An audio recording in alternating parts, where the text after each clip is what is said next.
Rev up your engines. Zoom McCloud. Scotty, thank you, big fan. I have a 2002 Honda Odyssey. The head gaskets have blown and have mixed coolant in the oil. Is it better to pull the motor or just replace it or put new gaskets in? You know, that's a very good question because unfortunately these days there aren't that many good mechanics that know how to rebuild stuff. That's just the way that it goes. And I have had more customers over the years. They come to me and said, oh, Scotty, last year my engine broke. I had a guy rebuild it, and now a year later it's broken again. If you can find a good low mileage used engine, do that rather than try to fix the engine that's in your car. Now you got a Japanese car. If you can get one of those used Japanese engines from Japan, that's the best way to go. I've done that with my own son's car.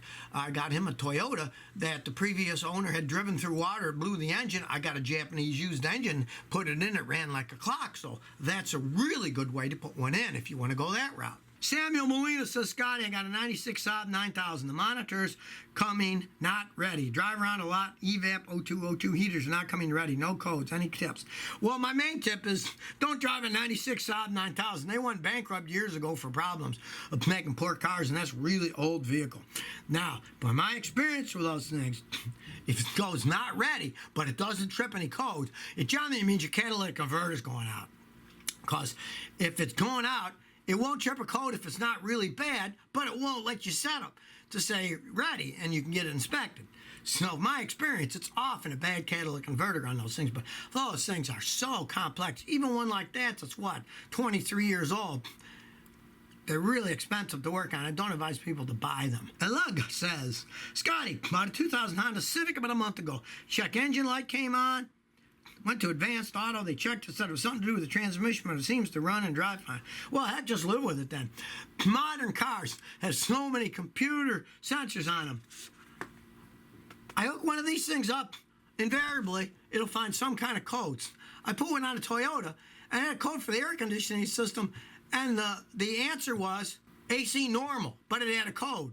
I'm like, why does it have a code if it says the AC is normal? There are so many codes that these things can pick up on. And if it runs okay, just ignore it. And if your check engine light doesn't come on, then you don't care.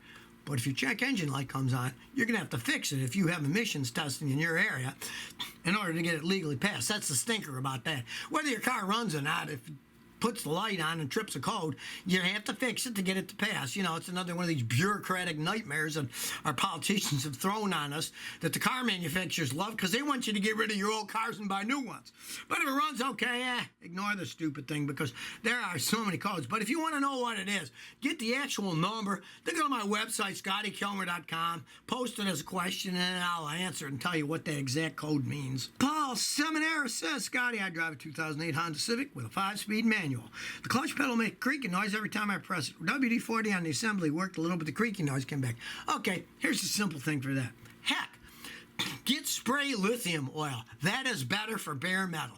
Get a can of spray lithium oil, all places sell it, and you'll find that the noise will go away for a lot longer time because lithium is made from metal on metal, and that should solve your problem. So if you never want to miss another one of my new car repair videos, remember to ring that bell.